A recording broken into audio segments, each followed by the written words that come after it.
South ఇండియాలోనే biggest sorry store మన Varahi silks మన విజయవాడ ఎంజీ రోడ్ లో ప్రారంభం.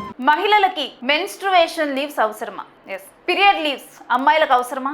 ఇదే అంశం పార్లమెంట్లో చర్చకొచ్చినప్పుడు మీ అందరికీ తెలిసే ఉండొచ్చు. కేంద్ర మంత్రి స్మృతి ఇరానీ గారు ఈమె చైల్డ్ అండ్ ఉమెన్ డెవలప్మెంట్ కూడా మినిస్టర్. సో డైరెక్ట్ గా కూడా యూనియన్ మినిస్టర్ దీనికి సమాధానం చెప్పారు. ఇలాంటి అంశం చర్చకొచ్చినప్పుడు ఉమెన్ డెవలప్మెంట్ శాఖలో మినిస్టర్ గా ఉన్నటువంటి దగ్గర స్మృతి ఇరానీ గారి దగ్గర నుంచి ఎలాంటి ఆన్సర్ ఎక్స్పెక్ట్ చేస్తారు? డెఫినెట్ గా కూడా ఉమెన్ ని సపోర్ట్ చేస్తూ ఒక ఆన్సర్ ఇస్తారు అనుకుంటారు కదా? కాదు, చాలా స్ట్రాంగ్ గా క్లియర్ గా అసలు ఈ మెన్స్ట్రువేషన్ లీవ్స్ అవసరం లేదు, పెయిడ్ మెన్స్ట్రువేషన్ లీవ్స్ అసలు అవసరం లేదంటూ కూడా స్మృతి ఇరానీ గారు చాలా క్లియర్ గా చెప్పారు. పార్లమెంట్ లో 2025 లోనే కాదు 2023లో కూడా ఈ అంశం చర్చకొచ్చింది. అప్పుడు కూడా స్మృతి ఇరానీ గారు ఇంతే క్లియర్ గా ఉన్నారు, ఇప్పుడు కూడా ఆమె అంతే క్లియర్ గా ఉన్నారు. మరి నిజంగా మహిళలకి మెన్స్ట్రువేషన్ లీవ్స్ అవసరం లేదా? మీరు ఏమంటారో కూడా కామెంట్ చేయండి. కానీ ఆమె దీనికి చెప్పిన సమాధానం మాత్రం నేను మీకు చెప్తాను, ఎందుకు ఆమె అంత స్ట్రాంగ్ గా కూడా అవసరం లేదు అని అపోజ్ చేస్తున్నారు. Menstruation not handicap, no need for paid leave. ఈ మెన్స్ట్రువేషన్ అనేది అంటే ఈ పీరియడ్స్ రావటం అనేది ఒక శారీరక లోపం కాదు,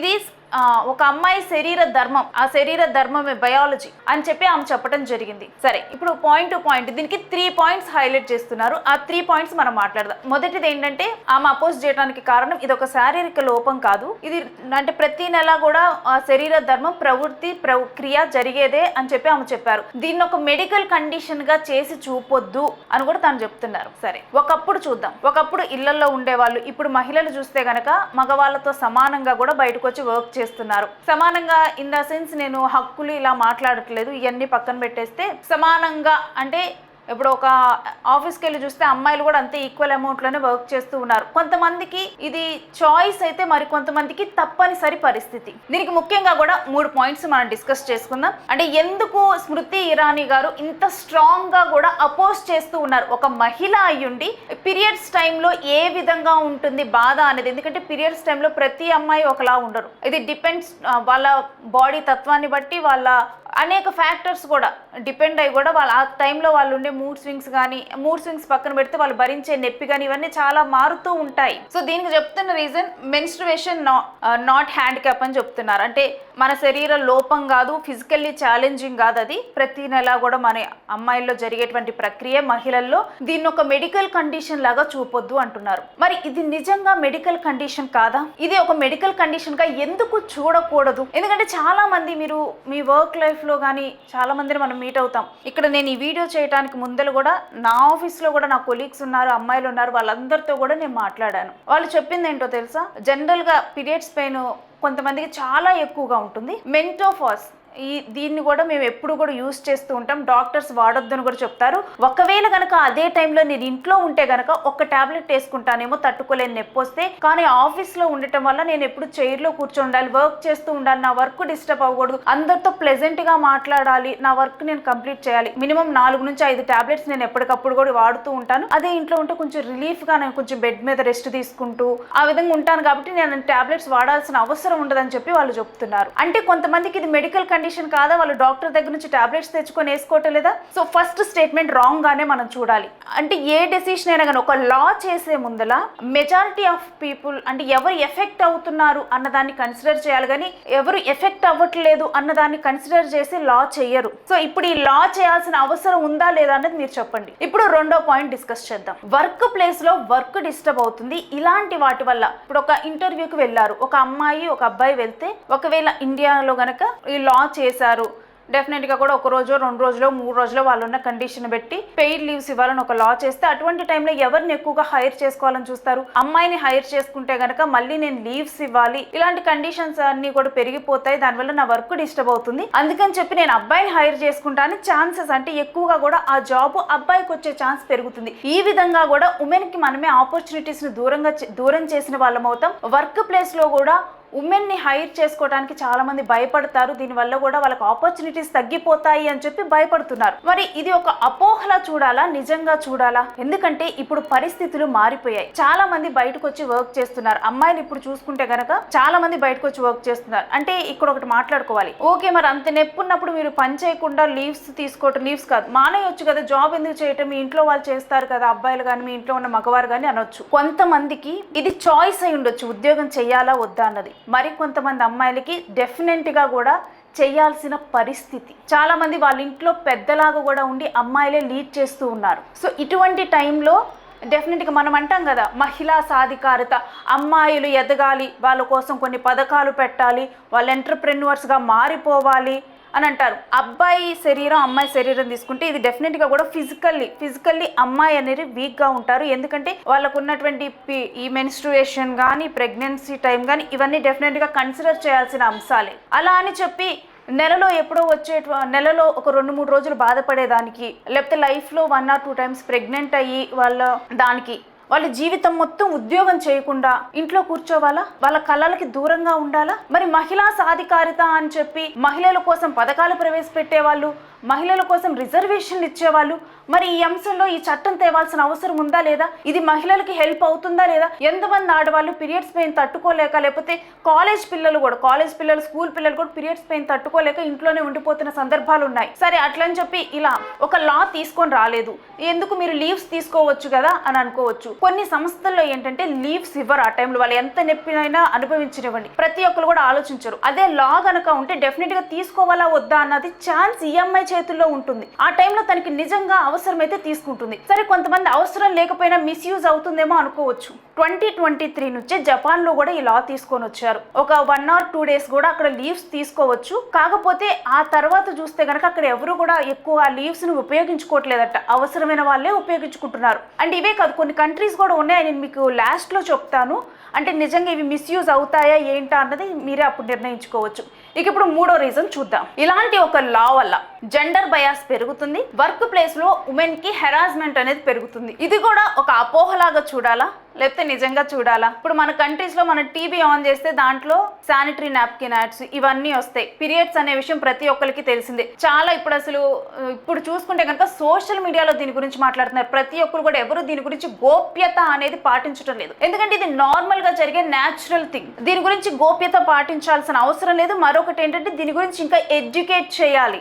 అందుకని ఇప్పుడు మనం చూసినా కానీ మన చుట్టూ ఉన్న మగవారు వాళ్ళు కూడా ఈ విషయంలో ఒకవేళ ఎవరైనా అమ్మాయి ఇలాంటి పెయిన్ గోత్రూ అవుతుంటే వాళ్ళకి ఏమైనా కావాలంటే హెల్ప్ చేయటం ఇలాంటివి కూడా చేస్తున్నాం. సో ఇది చాలా నార్మల్ థింగ్. దీన్ని నార్మలైజ్ చేయాలి. కానీ ఇలాంటివి అంటే దీనివల్ల హెరాస్మెంట్ పెరుగుతుంది ఇవన్నీ కనుక భావిస్తే దీనివల్ల ఏంటంటే ఇంకా గోప్యతను పెంచి జెండర్ బయాస్ అక్కడే పెరిగిపోతుందని చూడాలి. నిజం చెప్పాలంటే దీన్ని నార్మలైజ్ చేయకపోవటం వల్లే జెండర్ బయాస్ అనేది కనిపిస్తుంది. అదొక థింగ్. అంటే పీరియడ్స్ రావటం అనేది కూడా ఏదో పెద్ద విషయము, ఇది మగవారికి తెలియకూడదు, ఇలాంటివి ఫీల్ అవటం వల్ల కూడా ఎక్కువ పెరుగుతుంది. ఇది డైలీ లైఫ్లో డైలీ థింగ్. ఓకే ఈ మంత్ తను లీవ్స్ తీసుకుంది, పీరియడ్ లీవ్స్ యూస్ చేసుకుంది, దాంట్లో తప్పేముంది? ఇది ప్రతి ఒక్కరికి కూడా కామన్ విషయమే కదా. సో అంటే శానిటరీ నాప్కిన్ యాడ్స్ కానీ ఇవన్నీ ఇంత బహిరంగంగా ఇస్తున్నప్పుడు, వీటి మీద అవేర్నెస్ క్రియేట్ చేసినప్పుడు, ఇంకా చెప్పాలంటే ఆఫీసులకి వెళ్ళి ఇంకొంచెం అవేర్నెస్ క్రియేట్ చేయాలేమో. అంతే తప్పితే అక్కడ మేనేజ్మెంట్స్ కూడా వాళ్ళకి కొంచెం ఆ పీరియడ్స్ టైంలో అక్కడ వాళ్ళకి కావాలి అంటే కొంచెం రెస్ట్ తీసుకొని వాళ్ళు వర్క్ చేసుకునేలాగా ఒక రూమ్ అవైలబుల్ ఉంచటం ఇలాంటివి చర్యలు చేపట్టేలాగా కూడా చూడాలేమో. కానీ దీనివల్ల వర్క్ ప్లేస్లో హెరాస్మెంట్ పెరుగుతుంది, ఇదంతా కూడా అంటే వ్యాలిడ్ పాయింట్ లాగా అనిపించడం లేదు. మీరేమంటారు? ఎందుకంటే ఇప్పుడు చాలా పరిణామాలు కూడా మారిపోయాయి. ఒకప్పుట్లాగా ఎవరు ఆలోచించట్లేదు, ఒకప్పుట్లాగా ఇప్పుడు లేవు పరిస్థితులు కూడా. ఇప్పుడు ఉమెన్ అనే వాళ్ళందరూ కూడా వర్క్ చేయడానికి ఇష్టపడుతూ ఉన్నారు. అది వాళ్ళకు ఒక ఛాన్స్, కొంతమందికి వాళ్ళ కుటుంబ పెద్దల్లాగా కూడా ఛాన్స్ తీసుకుంటూ ఉన్నారు. ఇటువంటి సమయంలో ఇలాంటి రెస్ట్రిక్షన్స్, ఒక లా లేకపోవటం అనేది ఇది ఇండియాలోనే డిబేటబుల్ టాపిక్ కాదు, అసలు ఇది ప్రపంచవ్యాప్తంగా డిబేటబుల్ టాపిక్. కొన్ని కంట్రీస్ లోనే కొన్ని లాస్ అనేవి వచ్చాయి కానీ చాలా కంట్రీస్ అసలు దీని గురించి పట్టించుకోవటం లేదు. కాకపోతే అప్రిషియేట్ చేయాల్సిన విషయం ఏంటంటే కొన్ని కంపెనీస్ మాత్రం వాళ్ళంతటికి వాళ్ళే స్వయంగా కూడా సెలవులు ఇస్తూ ఉన్నారు. ఆ టైంలో కావాలంటే ఉపయోగించుకోవచ్చు అని చెప్పేసి. అయితే ఏ కంట్రీస్ లో అసలు అంటే ఇక్కడ దీనికి సంబంధించి లా చేశారు, ఏ కంట్రీస్ ఉమెన్ గురించి చాలా బాగా ఆలోచించారు అనేది, మరి అక్కడ నిజంగానే మిస్యూజ్ అవుతున్నాయే ఈ లాస్ అనేది చూద్దాం. ఎందుకంటే ఇది కేంద్ర ప్రభుత్వం కూడా కన్సిడర్ చేయాల్సిన అంశం. అసలు నిజంగా మిస్యూజ్ అవుతుంది అని అనుకున్నారనుకోండి, అసలు ముందల ఏ కంట్రీస్ లో, ఎందుకంటే దీని గురించి ఇండియాలో ఇప్పుడు డిబేట్ రన్ అవుతుంది. చాలా మంది పీరియడ్ లీవ్స్ కావాలనుకుంటున్నారు. ఆ పెయిన్ భరించలేని వాళ్ళందరూ కూడా ఆ టైంలో ఒక లా లేకపోవటం వల్ల వాళ్ళు తప్పనిసరి పరిస్థితుల్లో కూడా ఆఫీస్కి వెళ్లాల్సిన సిచ్యువేషన్ అయితే నెలకొని ఉంది. ఇప్పటి వరకు అమలైన కంట్రీస్ ఉన్నాయి కదా, ఆ కంట్రీస్ అన్నిట్లో నిజంగా ఆ తర్వాత ఉమెన్ పర్ఫార్మెన్స్ తగ్గిందా, లేకపోతే ఉమెన్స్ కి జాబ్ రావడం తగ్గిందా? అసలు పక్క దేశాల దాకా ఎందుకు, మన దేశంలోని కేరళ కానీ కర్ణాటక కానీ వాళ్ళు అఫీషియల్ గా కూడా లీవ్స్ ఇస్తున్నారు. మరి ఆ స్టేట్స్ లో ఉన్నటువంటి కంపెనీస్ ఉన్నాయి కదా, వాటిల్లో నిజంగా కూడా ఉమెన్ని హైర్ చేసుకోవటం తగ్గిందా, దాని తర్వాత వర్క్ ప్రొడక్టివిటీ పెరిగిందా, ఇలాంటి రీసెర్చ్ చేసి అప్పుడు దీనికి అంటే ఒకవేళ నిజంగా ఏదైనా డిసడ్వాంటేజ్ గుర్తించారు, ఆ డిసడ్వాంటేజ్ మీద వర్క్ చేయాలి తప్పితే ఇది పూర్తిగా కూడా పనికి రాదు అంటూ పక్కన పెట్టడం మాత్రం కరెక్ట్ కాదనే చెప్పాలి. మనం 2025లో కూడా ఉమెన్కి పీరియడ్ లీవ్స్ ఇవ్వాలా వద్దా,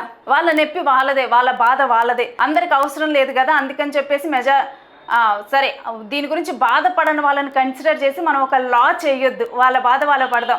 మహిళా సాధికారత మాత్రం వెళ్ళిపోవాలి ముందరికి, మహిళలు ఎదగాలని మనం అనుకుందాం. ఎలక్షన్స్లో హామీలు పెట్టేద్దాం, అన్నీ పెట్టేద్దాం, మన ప్రభుత్వమే కేంద్రంలోనూ ఉండాలి, రాష్ట్రంలోనే ఉండాలి అంటూ కూడా మనం ఓట్లు వేయించుకుందాం. కానీ మహిళలు ఓట్లే, ఎందుకంటే ఇప్పుడు ఎలక్షన్స్ చూస్తే కనుక మహిళలు ఎవరు ఓటేస్తారో వాళ్ళే గెలుస్తున్నారు. అందుకనే మహిళలకి ఫ్రీ బస్సులు, ఆ బస్సులు, ఈ బస్సులు ఏయో ఇచ్చేద్దాం, కానీ వాళ్ళ ఆరోగ్యానికి మాత్రం మనం అసలు ప్రాధాన్యతే ఇవ్వద్దు. మనం ఇప్పుడు 2025లో కూడా దీని గురించి డిబేట్ చేస్తున్నాం. కానీ జపాన్లో 1947 నుంచి పీరియడ్ లీవ్స్ ఇస్తున్నారు తెలుసా. ఇక్కడ మొత్తం కూడా ఏంటంటే పర్టికులర్ గానైతే ఇన్ని తీసుకోవాలని లిమిట్ లేదు. నీకు పీరియడ్ పెయిన్ వస్తుందా, సరే తీసేసుకో, నీకు కావాల్సిన లీవ్స్ తీసేసుకో అని చెప్పి వాళ్ళు ఆ ఫ్రీడమ్ ఇచ్చారు వాళ్ళకి. అయితే ఇవేంటంటే అన్పెయిడ్ అనమాట, వాళ్ళు పే చేయరు ఆ టైంలో. దీన్ని ఉపయోగించుకుంటున్న వాళ్ళు ఎంతమంది తెలుసా, 0.9% మంది రీసెంట్ స్టడీస్ ప్రకారం కూడా. ఇక నెక్స్ట్ సౌత్ కొరియా చూద్దాం. సౌత్ కొరియా 1953 నుంచి ఇస్తుంది, 1 డే ఉంటుంది లీవ్. ఆ టైంలో కూడా వాళ్ళు ఏ పే అయితే ఇవ్వరు, unpaid leaves. If in case leaves కనుక తీసుకోకపోతే ఆ రోజు నువ్వు ఎక్స్ట్రాగా వర్క్ చేసావు కదా, అందుకని చెప్పేసి నీకు ఎక్స్ట్రా మనీ ఇస్తారు. ఇక ఇండోనేషియాలోనైతే 1948 నుంచి 2 days per month తీసుకోవచ్చు. వాళ్ళైతే ఏకంగా లీవ్స్ తీసుకున్నాక అవి పెయిడ్ లీవ్స్ కిందే కన్సిడర్ చేస్తారు. ఎవరిష్టం వాళ్ళకి, తీసుకుంటే తీసుకోవచ్చు, లేకపోతే లేదు. ఇస్తున్నారు కదా అని అక్కడ కూడా ప్రతి ఒక్కళ్ళేం ఉపయోగించుకోవటం లేదు. వాళ్ళ కంపెనీ అవసరాలు ఇవన్నీ వాళ్ళకి తెలుసు కదా, వాటన్నిటిని కన్సిడర్ చేసుకునే ముందుకు వెళ్తారు వాస్తవిక పరిస్థితుల నేపథ్యంలోనే. ఇక తైవాన్ లో కూడా 3 days per year ఇస్తారు. కాకపోతే ప్రతి మంత్ లో కూడా ఒక్క లీవే తీసుకోవాలి, కానీ వెంటనే 2 తీసుకోకూడదు. ఇలా కొన్ని కండిషన్స్ వాళ్ళు పెట్టుకోవటం జరిగింది, అసలు వద్దని చెప్పలేదు. ఇక జాంబియా కంట్రీలో కూడా 2015 నుంచి మారుతున్న పరిస్థితులకు అనుగుణంగా వాళ్ళు ఈ నిర్ణయం తీసుకున్నారు. 1 day per month అయితే వీళ్ళు లీవ్ ఇస్తారు. దీన్ని వాళ్ళు మదర్స్ డే అని కూడా పిలుచుకుంటారు. ఇంకా వీళ్ళు ఏంటంటే అసలు కనీసం చెప్పనవసరం కూడా లేదు. ఆ టైంలో వాళ్ళకి ఇన్కన్వీనియన్స్ ఉంది, ఇన్ఫార్మ్ చేయకుండా చెప్పొచ్చు. ఎందుకంటే కొంతమందికి చెప్పుకోవటం ఇష్టం ఉండదు కాబట్టి అసలు దాని గురించి ప్రస్తావించకుండా లీవ్ తీసేసుకోవచ్చు. ఇక స్పెయిన్ లో 2023 నుంచి, మన ఇండియాలో కూడా ఫస్ట్ టైం అంటే పార్లమెంట్ లో చర్చకు వచ్చింది 2023లో, అప్పుడు వద్దు అని చెప్పారు. 2023 నుంచి స్పెయిన్ కూడా నిర్ణయం తీసుకుంది. దీని అవసరాన్ని గుర్తించి వీళ్ళు ఈ నిర్ణయం తీసుకోవటం జరిగింది. 3 నుంచి 5 రోజులు తీసుకోవచ్చు, భరించలేని నొప్పున్న వాళ్ళు ఈ లీవ్స్ వాడుకోవచ్చు అని చెప్పడం జరిగింది. వీళ్ళు పెయిడ్ లీవ్స్, కాకపోతే ఏంటంటే డాక్టర్ సర్టిఫికేట్ డెఫినెట్ గా కూడా ఇక్కడ ఉండాలి. సో ఈ విధంగా కూడా ఆయా దేశాలు వాళ్లకు తగ్గట్లుగా కూడా కొన్ని రూల్స్ అండ్ రెగ్యులేషన్స్ తో వాళ్ళు తీసుకోవటం జరిగింది. సో ఇలాంటివి మనం కూడా ఉదాహరణగా తీసుకొని మనకు ఏది వర్కౌట్ అవుతుంది ఏంటి అన్నది కూడా చూసుకోవటం బెస్ట్. ఇంకా కొన్ని countries like UK, Australia, even మన ఇండియాలో కూడా కొన్ని కంపెనీస్ అయితే వాళ్ళు ఇస్తూనే ఉన్నారు, వాళ్ళ ఎంప్లాయీస్ పరిస్థితిని గమనించుకొని ఇస్తూనే ఉన్నారు. నిజంగా అలాంటి వాళ్ళకైతే క్లాప్ కొట్టొచ్చు. ఒక లా లేకపోయినా కానీ వాళ్ళ ఎంప్లాయీస్కి ఇస్తున్నటువంటి ప్రాధాన్యతను చూస్తే. సో ఫైనల్గా ఇండియాలో మహిళలకి, వర్కింగ్ ఉమెన్కి మెన్స్ట్రువేషన్ సెలవులు, పీరియడ్ సెలవులు అవసరమా లేదా మీరే చెప్పండి. ఇప్పుడు మనం వీటన్నిటిని గురించి కూడా డిస్కస్ చేసుకున్నాం కదా. మన చుట్టూ ఉన్న వాళ్ళల్లో మన ఫ్రెండ్స్ కానీ మన ఇంట్లో ఉన్న అమ్మాయిలను కూడా చూస్తూ ఉంటాం. ఎంతమంది వీటితో బాధపడుతూ ఉంటారు. వాళ్ళందరూ అదే పీరియడ్స్ రోజున ఆఫీస్కి వెళ్ళి వర్క్ చేస్తూ ఉంటారు. అంటే వాళ్ళకి వాళ్ళు తగ్గట్లుగా కూడా కొన్ని డెఫినెట్గా కూడా చాయిసెస్ తీసుకుంటారు, ఛాన్సెస్ తీసుకుంటారు. ఒకవేళ కనుక ఒక లా ఉంటే గనక కొన్ని అంటే ఇండియాలో ఈ లా చేయటం ఉపయోగకరమా లేదా, స్మృతి ఇరానీ వ్యాఖ్యలను మీరు అంటే సపోర్ట్ చేస్తారా లేదా, మెన్స్ట్రువేషన్ అనేది ఒక లోపం కాదు అందుకని చెప్పేసి దీనికి సెలవులు అవసరం లేదు అనే స్టేట్మెంట్ మీద మీ అభిప్రాయం ఏంటో కూడా కామెంట్ చేయండి. ఇక నేను ఫైనల్ గా చెప్పేది ఏంటంటే డెఫినెట్ గా కూడా పీరియడ్ లీవ్స్ అనేవి కంపల్సరీ అవసరమే. కాకపోతే ఆ కంపెనీ పాలసీలను బట్టి వీటిని బట్టి కూడా కొన్ని కండిషన్స్తో డెఫినెట్గా కూడా ఇంప్లిమెంట్ చేయటం చాలా బెటర్. ఎందుకంటే చాలా మంది అమ్మాయిలు కూడా వీటితో బాధపడుతూ ఉంటారు. మరి కొంతమంది ఏంటంటే కొన్ని ఇప్పుడు